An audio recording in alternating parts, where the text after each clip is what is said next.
राहुल गांधी के वोट चोरी वाले बयान पर अब बीजेपी की तरफ से एक बड़ा जवाब आया है, जहां महाराष्ट्र के राजस्व मंत्री और बीजेपी के वरिष्ठ नेता चंद्रशेखर बावनकुले ने राहुल गांधी पर सीधा पलटवार किया।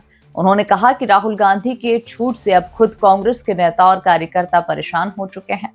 यहां तक कि कई नेता कांग्रेस छोड़कर बीजेपी का दामन थाम रहे हैं। बावनकुले ने कहा कि राहुल गांधी की राजनीति सिर्फ झूठ और भ्रम फैलाने पर टिकी हुई है और यही कारण है कि आज कांग्रेस अपने अस्तित्व की लड़ाई लड़ रही है। राहुल गांधी के वोट चोरी वाले आरोपों ने एक बार फिर से सियासत में भूचाल मचा दिया, लेकिन इस बार बीजेपी की तरफ से जवाब आया है, सीधे महाराष्ट्र के राजस्व मंत्री चंद्रशेखर बावनकुले की तरफ से। बावनकुले ने राहुल गांधी पर तीखा पलटवार करते हुए कहा, राहुल गांधी के झूठ से अब कांग्रेस के नेता खुद परेशान हैं। जो पार्टी कभी देश की सबसे बड़ी ताकत थी, आज उसी पार्टी के नेता एक एक कर बीजेपी में शामिल हो रहे हैं। उन्होंने आगे कहा कि कांग्रेस की ये हालत किसी और की वजह से नहीं, बल्कि राहुल गांधी की अपनी राजनीति की वजह से हुई है।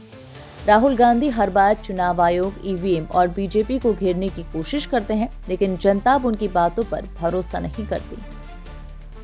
बावनकुले ने तंज कसते हुए कहा, राहुल गांधी सिर्फ झूठ की राजनीति करके लोगों को बरगलाने का काम कर रहे हैं। इसी वजह से जनता कांग्रेस से दूरी बना रही है। कांग्रेस आज अपने सबसे बुरे दौर में है और अगर ऐसा ही चलता रहा तो एक दिन पार्टी पूरी तरह से खत्म हो जाएगी। बीजेपी नेता ने कहा कि बीजेपी आज देश का सबसे बड़ा राजनीतिक दल बन चुका है, जबकि कांग्रेस अपने पुराने जनाधार को भी संभाल नहीं पा रही। उन्होंने आगे कहा कि राहुल गांधी की बयानबाजी अब कांग्रेस के भीतर भी असंतोष पैदा कर रही है। दरअसल राहुल गांधी ने कुछ दिन पहले प्रेस कॉन्फ्रेंस में आरोप लगाया था कि देश भर में वोट चोरी हो रही है और चुनाव आयोग बीजेपी के इशारों पर काम कर रहा है। अब बावनकुले के इस पलटवार से साफ है कि बीजेपी राहुल के हर आरोप का जवाब देने के मूड में है। सवाल अब यही है कि राहुल गांधी की बयानबाजी वाकई कांग्रेस को कमजोर कर रही है या बीजेपी उनके बयानों को मुद्दा बनाकर राजनीतिक फायदा उठा रही है। आपको क्या लगता है? अपनी राय कमेंट सेक्शन में जरूर बताएं।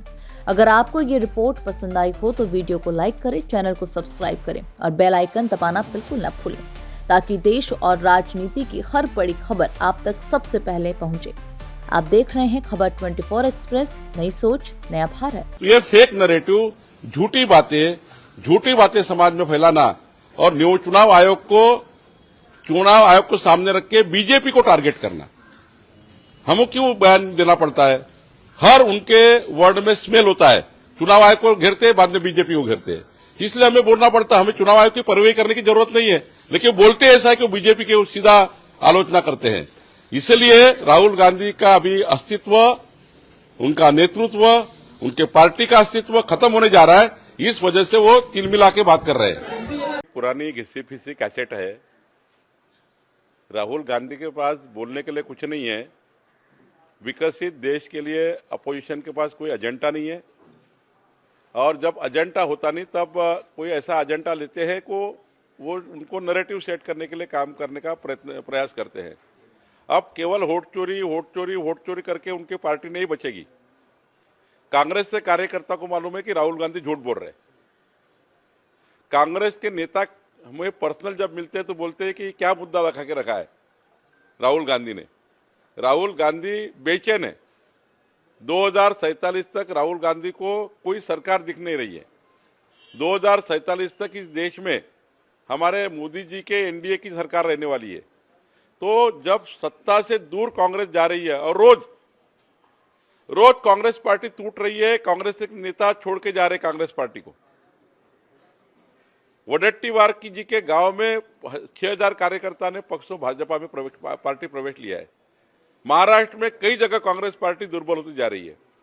नेतृत्व दिशाहीन है और इनका कोई आपस में तालमेल नहीं है।